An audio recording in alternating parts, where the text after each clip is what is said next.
Meu nome é Maitê Pastorini Camargo, tenho 19 anos e eu sou de Foz do Iguaçu, no Paraná. Bem no interior do Paraná. Bem fim do mundo. Eu sou artista, eu faço arte. Eu digo que eu vivo a arte. É bem clichê falar isso, mas eu considero que arte é um bagulho bem importante pra mim. Tanto que tem uma frase que eu levo pra vida, do Djonga, a arte é pra ser combustível. E eu faço dela o meu combustível. Mas, tirando a arte, eu sou historiadora. Desde sempre eu desenhava, fazia artes de criancinha, mas eu comecei a pegar sério na arte mesmo quando começou a pandemia. Quando eu comecei a falar, pô, por que não pintar um quadro? Por que não mexer com tinta? Por que não é, fazer uma escultura de argila? Já que eu não tô fazendo nada da vida, já que o mundo tá em pandemia, tá todo mundo trancado em casa, né? Vamos fazer alguma coisa pra distrair o cérebro. Daí eu decidi comprar umas tintas, comprar uns pincéis e pintar um quadro pra ver, na inocência, né, pra ver o que saía. E tô nessa até agora. Tô pintando até agora, tô desenhando até agora. Olha, eu nunca estudei arte, nunca fiz curso de desenho, nunca, sei lá, tive numa escola de desenho. Comecei desenhando inocente, como qualquer criança faz, só que eu levei um pouquinho a sério demais. E hoje em dia eu pinto quadro com tinta a óleo, eu de vez em quando eu faço escultura em argila, é, faço retratos em carvão. Eu, assim, eu sou mais do estilo realismo, mas eu já naveguei por vários estilos assim de arte. A única coisa que eu acho que eu não mexo, que eu não sei porra nenhuma, é pintura com lápis de cor. Pô, cara, aí você me fode pedindo pra mim fazer pintura com lápis de cor. Que eu não manjo de cores. Não manjo. Tanto que você for ver minhas artes, é tudo preto e branco. Eu particularmente digo que tem duas paixões na minha vida da qual eu sou inseparável, a arte e a história. Meus pais não tiveram um exemplo assim dessa área, a não ser a minha mãe, que deve ser por ela que eu comecei a desenhar essas coisas, porque ela desenhava quando eu era pequena também, quando eu tinha minha idade. E daí tem um ou dois retratos lá perdidos em casa, mas nada muito sério. Eu sou uma pessoa particularmente bastante perfeccionista. 90% do trampo de pintar um quadro, de fazer um desenho, de fazer uma ilustração na internet, o trabalho vai estar uma merda, porque é o processo se construindo, é aquela construção, sabe? É como um escultor tirar uma escultura do mármore. Ele só vai ver pedra, 90% do trabalho dele vai ver pedra, pedra, pedra, pedra, até que no final se vê uma escultura completa. A gente tem que acreditar no processo. Você vai considerar seu trabalho feio, você vai considerar ele incompleto, mas você sabe que no final vai ficar tudo foda pra caralho, porque você é foda pra caralho. Eu vou falar que essa autoestima eu ganhei depois da transição também, né? Foi meio que um marco separador da minha vida. Eu acho que eu sou foda fazendo arte. Uma das principais inspirações pra mim é o Alan Moore, que é um quadrinista, artista, foda pra caralho, que ele faz uns quadrinhos muito crítico-político. Eu acho que dá pra conhecer ele de V de Vingança, foi ele que escreveu V de Vingança. Então a gente sabe tipo, o quão foda ele é e quão inspiração ele é pra mim assistindo ou lendo V de Vingança. Pô, eu acho muito foda os trabalhos do Moebius, que é um quadrinista excepcional, um artista. É, Frank Frazetta também, um artista de realismo muito pica, que pinta realismo também, uns painéis fodas pra caralho, trabalha nos quadrinhos também. Jodorowsky, que é um diretor de cinema foda, que trabalhou junto com o Moebius também várias vezes. Jeff Lemire, praticamente, é uma inspiração pra mim direta. Tô trabalhando num quadrinho agora, um quadrinho erótico. Eu tirei muita inspiração das artes dele, do jeito que ele desenha, do traço, sabe? Aqui em Foz, sim, Foz esbanja arte pra caralho também. Tem bastante artista local, inclusive eu faço parte de um coletivo de arte, o Guia de Artistas de Foz, que tem bastante gente foda, sabe? Cara, eu vou te falar que, como Foz é uma cidade bastante conservadora, o pessoal assim que não faz arte, também não é ligado muito em arte, a gente raramente consegue fazer coisa assim pra chamar atenção, sabe? Mas a gente tenta, a gente tá lá, né? Eu tô colando minhas artes por aí, O pessoal tá fazendo exposição, já fiz uma exposição inclusive com eles, né, no circuito de arte de Foz. Participei do primeiro que teve. Então a gente está vivo, sabe? A gente está fazendo arte, a gente está artistando por Foz, né? Embora o pessoal não tenha muito esse costume de consumir arte, sabe? Consumir arte local. Eu acredito que a partir do momento que um autor tira a caneta da arte dele, cara, tá livre pro mundo e pras interpretações do mundo, sabe? Foda-se o que ele pensa da arte dele a partir do momento que outra pessoa vê e tira suas conclusões sobre ela. Minha infância foi de um menino normal, né? Eu sou travesti, mas eu prefiro separar a minha vida no momento em que eu era menino. Enfim, eu tive uma infância de menino. Pai como exemplo, jogando bola e querendo ensinar a criança a jogar bola também. Não que eu tenha gostado em algum momento, mas é isso aí. Tive uma infância brincando com amiguinhos. Bastante reclusa até. Eu era mais do ficar no quarto, mexendo no computador, jogando joguinho no computador, nunca saí muito pra rua pra jogar bola, pra subir em árvore, como as crianças da minha época, 2002. Tá no imaginário popular, o pessoal achar que toda pessoa trans sempre duvidou da identidade, sempre gostou de rosa, de brincar com boneca, mas eu vou falar que eu não, né? Eu fui começar a me questionar, foi começar a me entender na minha adolescência.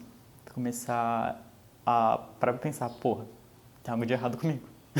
Ou melhor, não tem algo de errado comigo, mas eu gostaria de ser outra coisa da qual eu não me sinto confortável nesse exato momento. Isso lá pelos final dos 16 e com 17 anos. 2019, cara, começo de 2019. Eu comecei a me questionar e tô em transição desde lá, né? Foi uma baita luta contra a minha família, né? Sempre foi bem difícil dentro de casa, desde o começo. Desde o começo. Meus pais são de família conservadora, são do interior também, interior do Paraná, interior do Rio Grande.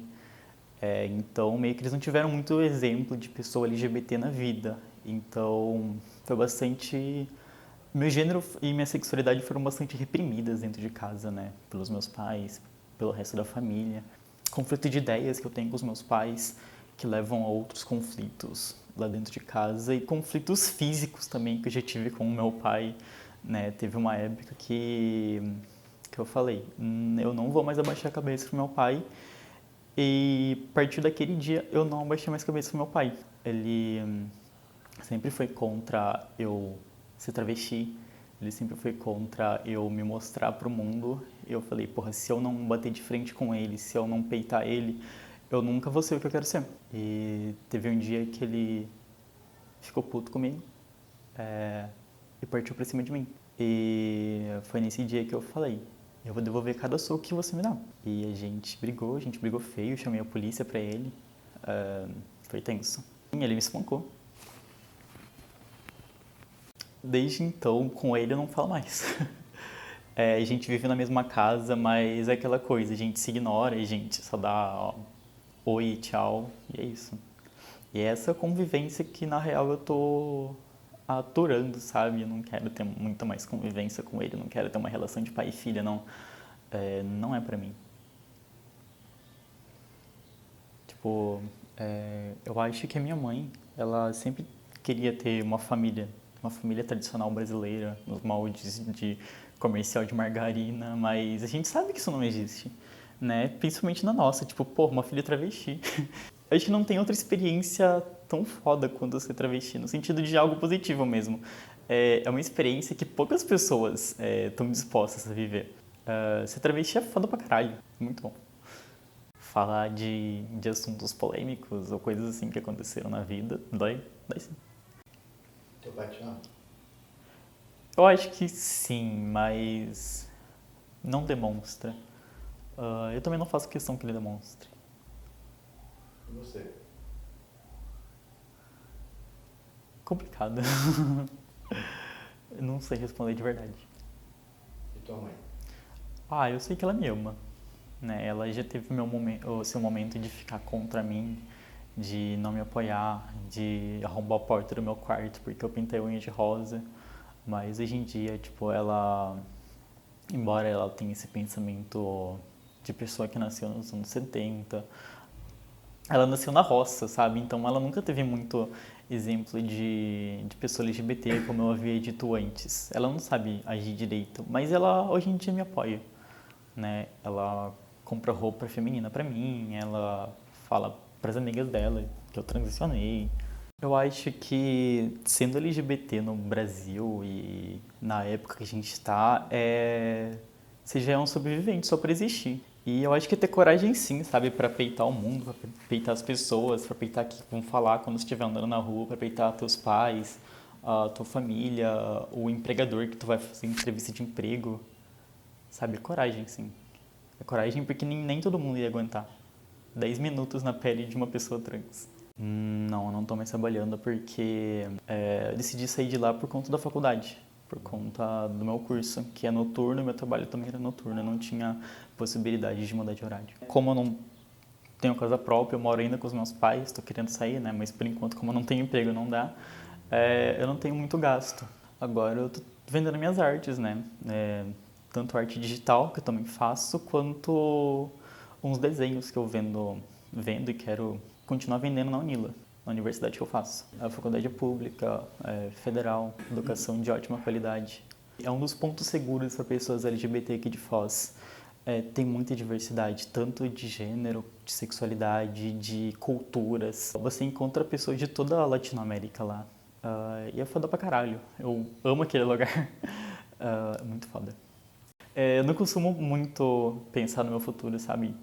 A não ser viver o meu agora. O TDA que eu tenho, déficit de atenção, ele implica nisso, né? Eu não consigo me concentrar em pensar no futuro que eu vou fazer pela frente, sabe? Eu só quero, tipo, viver o agora e ver o que acontece. Considero que depois que eu transicionei, eu comecei a viver de verdade, sabe? Eu comecei a viver quem eu era de verdade, quem eu sempre quis ser.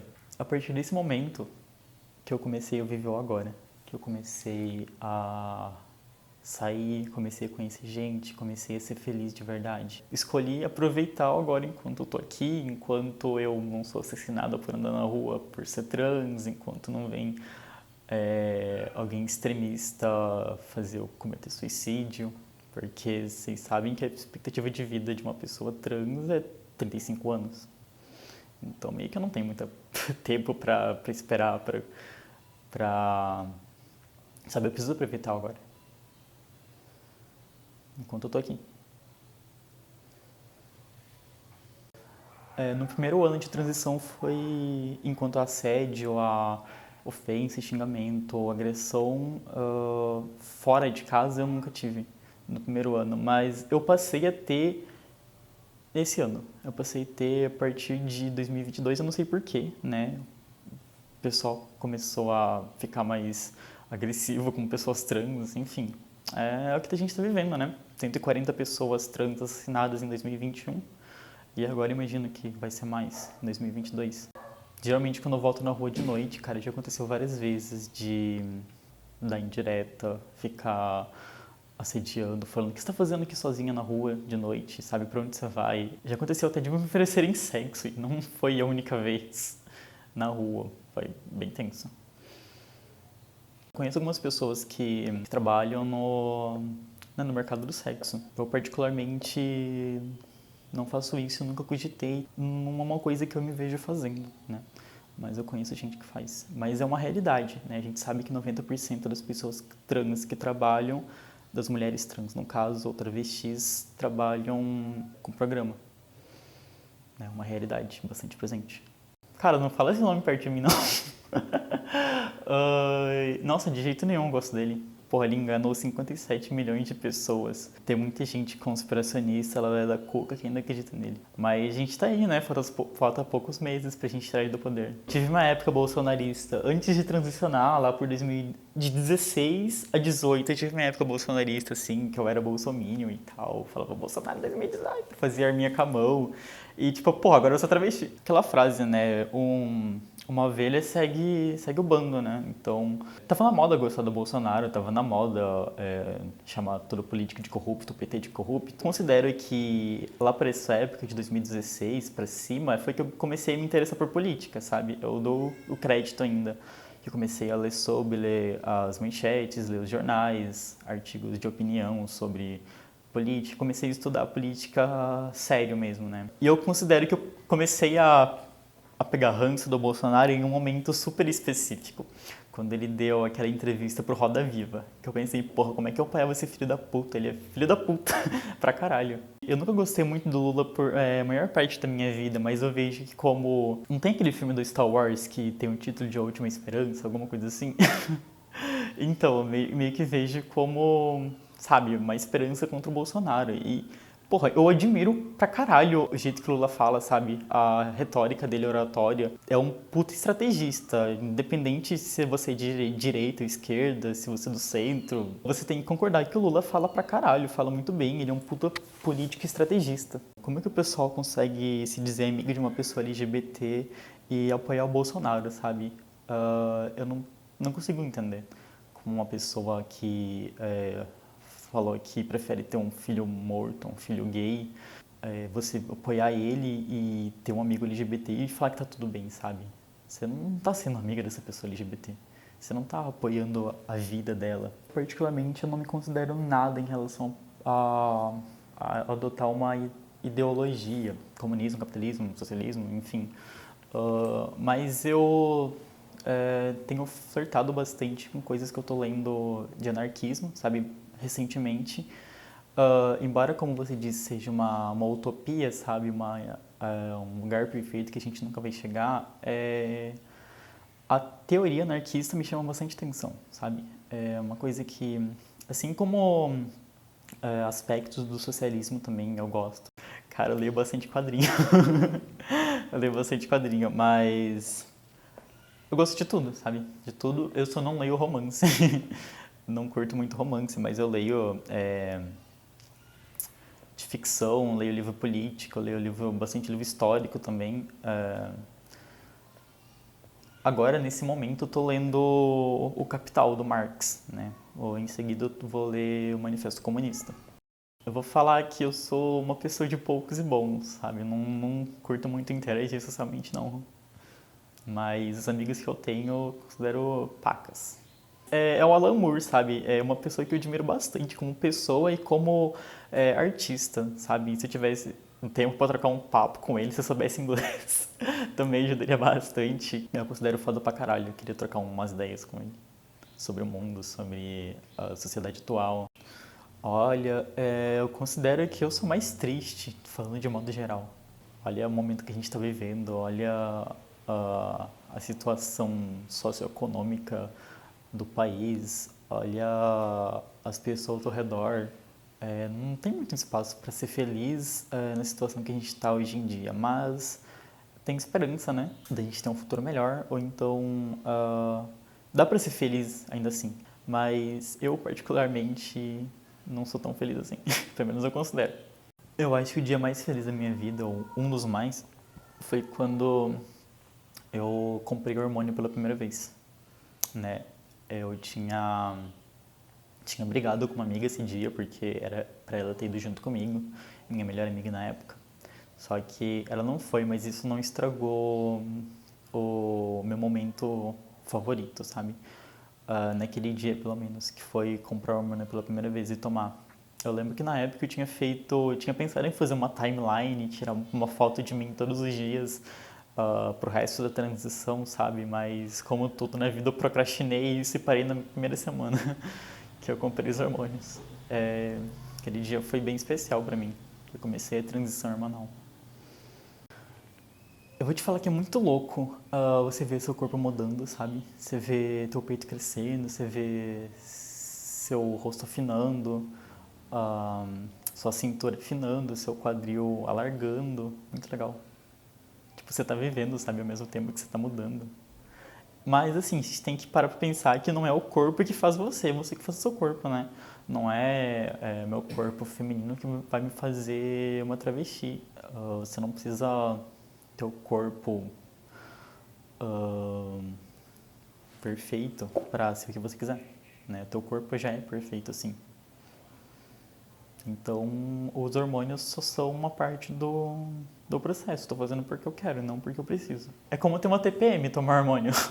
E to, toda hora, meu humor é que nem uma montanha russa. Eu vou estar uma puta em êxtase, com tesão do caralho. Em outro momento eu vou estar chorando por tudo, por filme infantil.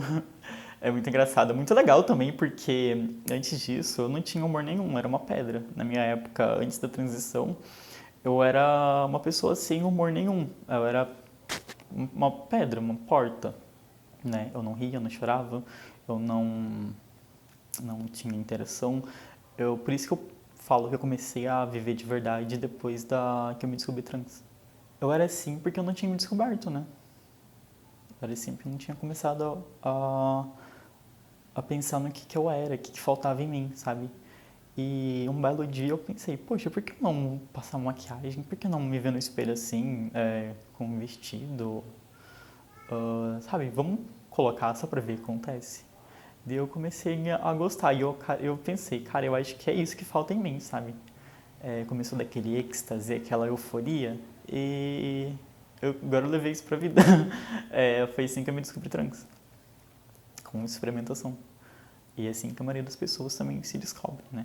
E eu pensei, realmente, e agora? O que eu faço?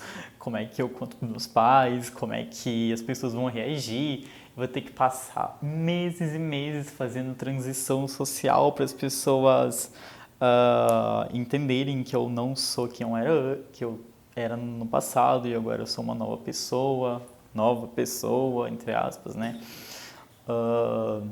Sabe, é bem complicado. Tipo, dá uma dor de cabeça, né? Eu lembro que na época eu pensei, porra, mano, vai dar maior esforço eu transicionar com as pessoas, falar pra me chamar de outro nome. E a questão do nome é um bagulho muito engraçado, né?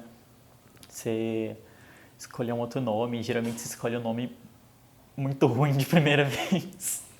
Você joga lá na lista nomes para bebê, pesquisar Google e escolhe o teu novo nome.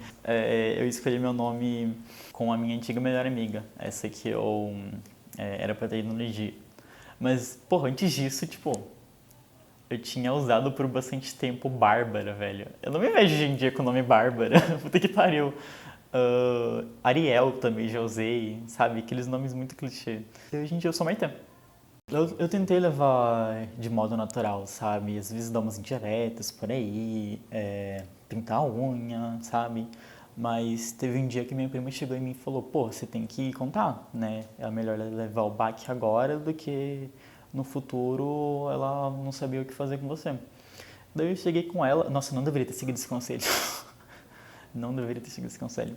E sentei com ela, falei, mãe, eu sou trans, eu sou uma mulher trans. E a gente chorou pra caralho, ela chorou, eu chorei. Com o meu pai, eu nunca tive um evento específico que eu sentei com ele e conversei, pai, eu sou trans, é pra você me chamar desse nome, não quero que você me trate mais no masculino e agora no feminino. Eu nunca tive isso com ele, porque, cara, ele é uma pessoa bem complicada, muito pavio curto, então eu acredito que eu nunca vou conseguir sentar com ele e conversar de alguma coisa. E desde então, ele nunca me chamou de filha, nunca me chamou de Maitê, nunca teve me tratou no feminino, sabe? Hoje em dia ele, pelo menos não fala o meu nome morto. Ele só não fala comigo, porque pra mim já é o ideal. Mas eu acho, pô, essencial as famílias respeitarem, sabe, dar apoio, demonstrar apoio, demonstrar que tá lá, que tá apoiando, que ama os filhos, né? Tipo, pensa, cara, se é pai e mãe de uma pessoa trans, vai passar por coisa pra caralho na vida, sabe? Você tem que demonstrar que tá ajudando ela, sabe? Que ama ela, porque ela, por muitas vezes, não vai se sentir amada, né? Ela vai sofrer pra caralho na mão dos outros, ela, sabe? Tipo, ser trans não é um bagulho fácil. Pais e mães, amem seus filhos. Amem seus filhos LGBT, sabe? Demonstrem que vocês amam eles. Tem uma frase que tu fala que eu gosto muito, a arte salva.